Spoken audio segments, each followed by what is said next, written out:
Assalamualaikum warahmatullahi wabarakatuh. Topik pembahasan dalam video kali ini adalah fonologi atau bunyi bahasa. Mengapa bunyi perlu kita pelajari? Hal tersebut dikarenakan wujud bahasa yang paling utama adalah bunyi. Untuk lebih jelasnya, simak penjelasan berikut ini.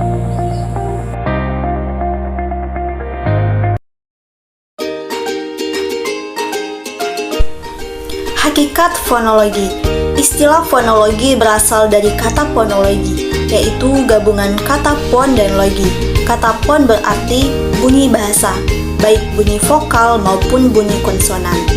Sedangkan kata logi berarti ilmu pengetahuan, metode, dan pikiran menurut Hornby pada tahun 1974. Secara garis besar, fonologi adalah subdisiplin dalam ilmu bahasa atau linguistik yang mempelajari bunyi bahasa. Berdasarkan ruang lingkupnya, fonologi dibedakan atas fonologi umum dan fonologi khusus. Fonologi umum merupakan ilmu yang membicarakan masalah bunyi-bunyi bahasa secara umum, tanpa memperhatikan apakah bunyi bahasa yang dibicarakan itu terdapat dalam satu bahasa tertentu atau tidak.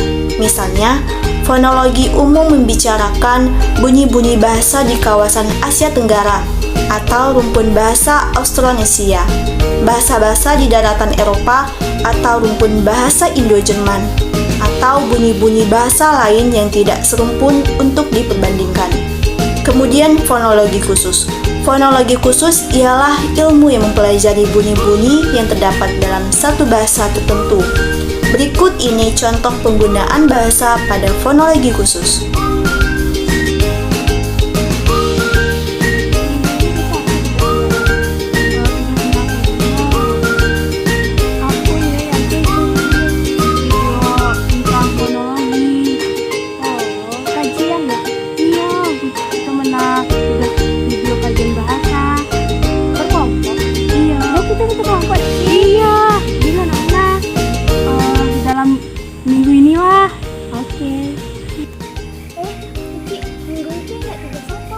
Oh, ada minggu itu kan ada 3 kajian loh. Oh iya, ini bisa kelompok. Iya Pak. Iya. Oh, kapan ada nggawe? Susah lah. Ayolah. Bisa iki? Iya. Wes ayo. Fonetik. Fonetik adalah bidang linguistik yang mempelajari bunyi bahasa, baik itu proses terbentuknya dan bagaimana bunyi diterima oleh telinga pendengar, tanpa memperhatikan apakah bunyi tersebut mempunyai fungsi sebagai pembeda makna atau tidak. Bidang kajian fonetik memfokuskan pada analisis bunyi-bunyi bahasa tanpa melihat hubungan dengan makna katanya. Dalam fonetik ini, ucapan-ucapan si pembicara direkam dengan menggunakan lambang IPA, International Phonetic Alphabet, yaitu lambang bunyi yang tergabung dalam organisasi The International Phonetic Association. Organisasi ini berpusat di Paris atau Prakarsa Otto Jespersen pada tahun 1897. Jenis-jenis fonetik. 1. Menganalisis objek fonetik artikulatoris. Fonetik artikulatoris disebut juga fonetik organis atau fonetik fisiologis yang mempelajari bagaimana bunyi-bunyi bahasa dihasilkan oleh alat-alat bicara. Fonetik artikulatoris atau fonetik fisiologis ialah cabang fonetik yang mempelajari bagaimana mekanisme alat bicara ketika menghasilkan bunyi-bunyi bahasa. Gerakan pada alat bicaralah yang menghasilkan berbagai bunyi bahasa sesuai dengan kebutuhan si pembicara. 2. Menganalisis objek fonetik akustik. Fonetik akustik mempelajari bunyi-bunyi bahasa menurut aspek-aspek fisiknya. Bunyi-bunyi itu diselidiki sumbernya, frekuensi, getaran, amplitudo, intensitas, dan timbrenya. Hal ini memerlukan peralatan elektronik yang dikerjakan di laboratorium bahasa. Bunyi-bunyi bahasa yang dihasilkan oleh alat ucap manusia dirapatkan ke segala arah dengan kecepatan 340 meter per detik. seseorang bicara dalam jarak 34 meter, ucapannya akan dapat didengar dalam waktu 0,1 detik. 3. Menganalisis objek fonetik auditoris. Fonetik auditoris yaitu fonetik yang mempelajari bagaimana mekanisme penerimaan bunyi bahasa oleh telinga kita. Fonetik auditoris sebenarnya lebih cenderung analisisnya pada ilmu neurologi atau ilmu syaraf dalam dunia kedokteran. Namun, menurut Samsuri 1978 mengatakan masih amat sukar untuk mencari data-data yang sahih atau terpercaya mengenai semua itu, sehingga fonetik auditoris lebih banyak merupakan teori daripada ilmu yang dapat dikembangkan. Baiklah, di sini kita membahas mengenai alat bicara.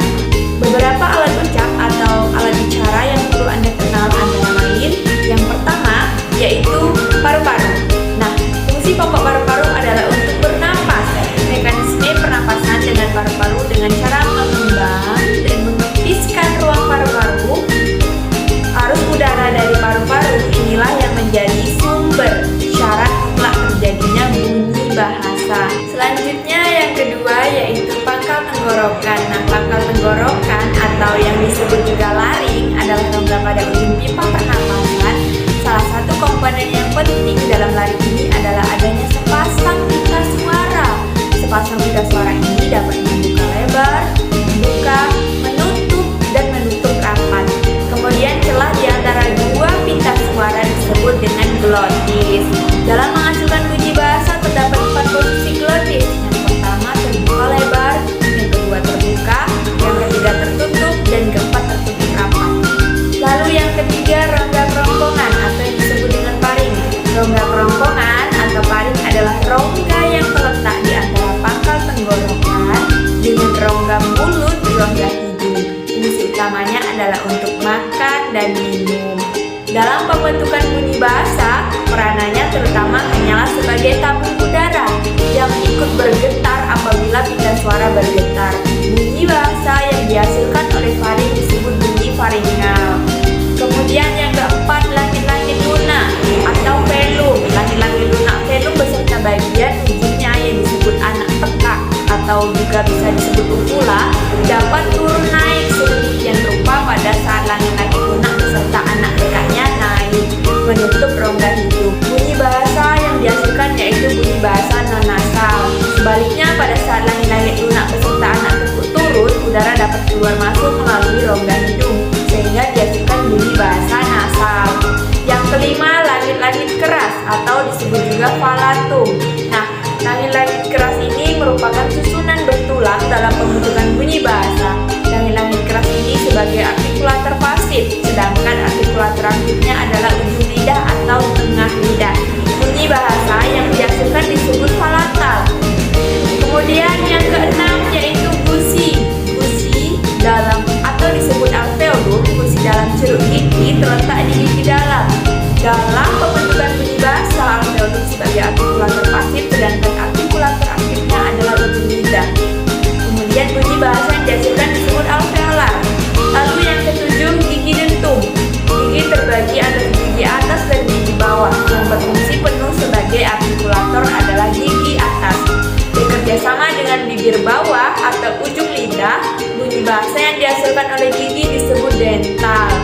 Lalu yang kedelapan, bibir atau labium. Bibir terbagi dua yaitu bibir atas dan bawah. Dalam menghasilkan bunyi bahasa sebagai artikulator pasif adalah bibir atas dan bibir bawah sebagai artikulator aktif.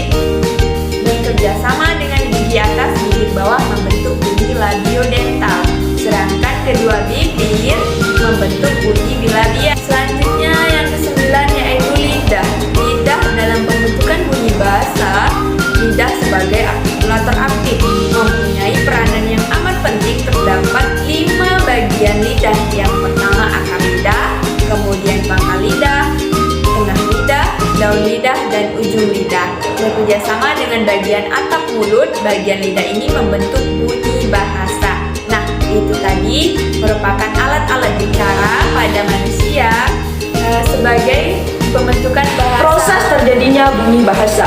Proses terjadinya bunyi bahasa bermula dari gerakan otot perut yang menekankan paru-paru sehingga mengakibatkan udara yang berada di rongga paru-paru terdesak keluar. Pada saat yang bersamaan, alat ucap manusia atau alat bicara mengeluarkan gerakan-gerakan tertentu, terutama pada bagian mulut, sehingga mengakibatkan udara yang keluar ada yang terhalang sepenuhnya, ada yang tidak terhalang sama sekali, dan ada yang terhalang sebagian. Tempat bunyi bahasa terjadi atau dihasilkan disebut dengan artikulasi.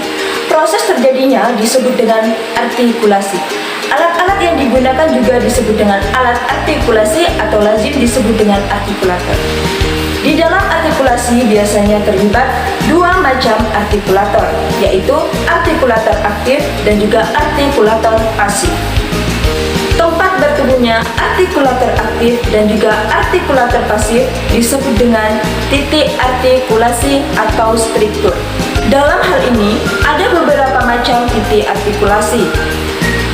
Jenis struktur akan melahirkan bunyi-bunyi yang berbeda.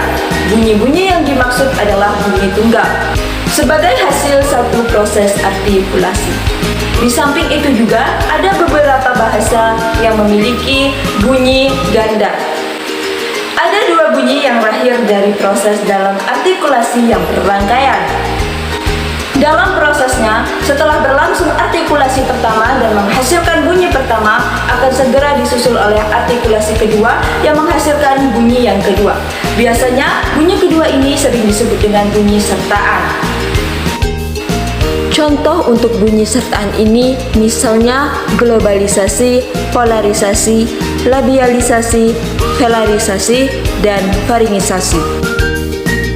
Secara umum, bunyi bahasa diklasifikasikan menjadi dua, yaitu bunyi-bunyi segmental dan bunyi-bunyi suprasegmental. Bunyi-bunyi segmental ialah bunyi yang dihasilkan oleh pernapasan, alat ucap, dan pita suara. Bunyi segmental dibagi menjadi 4 macam, yaitu konsonan adalah bunyi yang terhambat oleh alat ucap, 2. Vokal, bunyi yang tidak terhambat oleh alat ucap, 3. Diptong adalah 2 vokal yang dibaca satu bunyi, misalnya I dalam kata sungai, au dalam kata kau. 4. Kluster adalah 2 konsonan yang dibaca satu bunyi. Bunyi suprasegmental ialah bunyi yang menunjang pemaknaan bunyi segmental. Bunyi suprasegmental terdiri dari 1. Intonasi, yaitu jeda, tempo, tekanan, nada, dan irama. 2. Ekspresi, yaitu mimik dan gestur. 3. Kinesik adalah gerak organ tubuh seperti mata, tangan, kaki, kepala, dan lain-lain. Dalam bahasa tulis ditandai dengan tanda koma, tanda seru, dan tanda-tanda baca lainnya. Berdasarkan ada tidaknya hambatan pada alat bicara, bunyi segmental diklasifikasikan menjadi 3, yaitu vokoid, kontoid, dan semivokoid. Yang pertama, vokoid. Bunyi vokoid adalah bunyi yang terjadi tanpa hambatan di alat-alat bicara, kecuali di pita suara saja. Tidak adanya artikulasi. Vokoid dihasilkan dengan menggetarkan pita suara. Jadi, semua vokoid adalah bunyi bersuara. Yang kedua, kontoid. Kontoid adalah bunyi yang dibentuk dengan menghambat arus udara pada sebagian alat bicara. Jadi, ada proses artikulasi. Kontoid yang dibentuk dengan disertai bergetarnya pita suara disebut dengan kontoid bersuara. Misalnya huruf B, D, J, dan G. Kontoid yang dibentuk tanpa disertai dengan bergetarnya alat suara disebut dengan kontoid tak bersuara. Yang ketiga, semivokoid, bunyi yang secara praktis termasuk konsonan, tetapi pada waktu diartikulasikan belum membentuk konsonan murni, yaitu huruf W dan Y. Fonemik. Istilah fonemik dapat didefinisikan sebagai satuan bahasa yang terkecil yang bersifat fungsional. Artinya, satuan fonem memiliki fungsi untuk membedakan makna. Pengajian bidang fonemik memfokuskan pada analisis fungsi masing-masing sebagai pembeda makna kata. Pembahasan tentang dasar-dasar fonemik mencakup 4 hal. Yang pertama adalah fonem. Fonem adalah bunyi bahasa yang fungsional, yaitu yang membedakan makna kata. Kedua, identifikasi fonem. Untuk menentukan status bunyi, apakah membedakan makna atau tidak, melalui kata-kata yang mirip, dapat dilihat pada contoh kata-kata yang mirip, misalnya lupa dan rupa. Ternyata kedua kata ini berbeda maknanya, karena adanya perbedaan bunyi R dan L. Dalam keadaan ini, dapat disimpulkan bahwa bunyi R dan L adalah fonem yang berbeda, karena kedua bunyi itu menyatakan membedakan makna kedua kata tersebut. Identitas sebuah fonem tersebut di atas hanya berlaku dalam satu bahasa tertentu saja. Artinya, diidentifikasinya sebuah fonem R dan L pada pasangan kata lupa dan rupa hanya berlaku dalam bahasa Indonesia dan tidak berlaku pada bahasa yang lain. Yang ketiga, alofon. Realisasi fonem dalam pelaksanakan ujaran banyak mengalami perubahan. Fonem B misalnya pada kata baru dan abu diucapkan sebagai B. Akan tetapi, pada kata Sabtu, fonem B diucapkan sebagai P. Jadi, realisasi fonem B dalam pelaksanakan ujaran bisa menjadi B dan P. Realisasi B dan P atas fonem B itu yang sering disebut sebagai alofon. Yang keempat adalah klasifikasi fonem. Jika klasifikasi bunyi secara fonetis, kita memperoleh bunyi-bunyi vokoid, kontoid, dan semikotoid, maka untuk klasifikasi fonem, kita memperoleh bunyi-bunyi atau vokal, konsonan, dan semivokal. Ciri untuk vokal sama dengan ciri untuk vokoid. Misalnya kita mengenal vokoid depan I dan E yang berdasarkan kriteria gerak lidah maju mundur. Untuk konsonan, kriterianya sama dengan kriteria kontoid.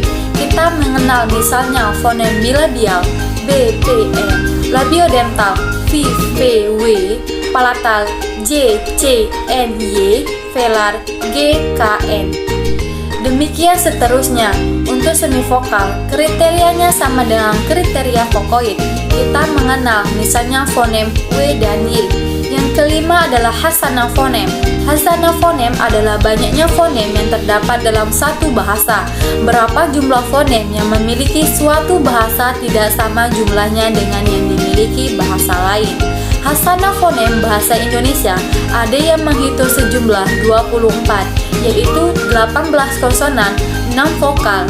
Jika ditambahkan fonem X dan SY, maka seluruh adalah 26 fonem dan diftom sejumlah 3 buah, yaitu I, au, dan oi. Tujuan fonologi. Tujuan fonologi ada dua, yaitu tujuan teoritis dan tujuan praktis. Tujuan teoritis dari studi fonetik adalah untuk mendeskripsikan, mengklasifikasikan, dan menunjukkan fungsi hubungan satu dengan yang lain. Secara lebih rinci, tujuan teoritis dalam studi fonetik adalah mendeskripsikan bagaimana fungsi organ tubuh sebagai alat bicara penghasil bunyi-bunyi bahasa. Yang kedua, mendeskripsikan bagaimana proses terjadinya bunyi bahasa. Yang ketiga, mengklasifikasikan bunyi-bunyi bahasa berdasarkan karakteristiknya.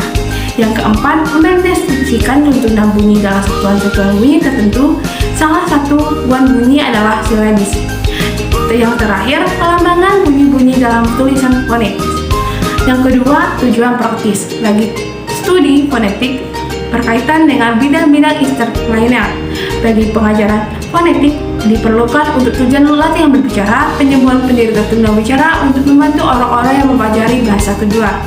Kamus yang disertai dengan transkripsi fonetis dalam penyusunan kamus sangat diperhatikan aspek fonetis kata-kata dalam kamus oleh beberapa ahli yang telah dicoba dan dilakukan. Tujuan praktis yang lain dari kajian fonologi ini adalah tujuan pengajaran bahasa dalam kaitannya dengan pembelajaran menulis, terutama dalam tata tulis. Pengetahuan dan penguasaan kaidah-kaidah ejaan sangat diperlukan. Hal lain yang dapat diungkap dari tujuan praktis kajian fonologis, penyusunan kamus, bagaimana suatu produk kebahasaan tidak bisa dilepaskan dengan pengetahuan tentang bunyi-bunyi bahasa atau fonem dalam satuan bahasa.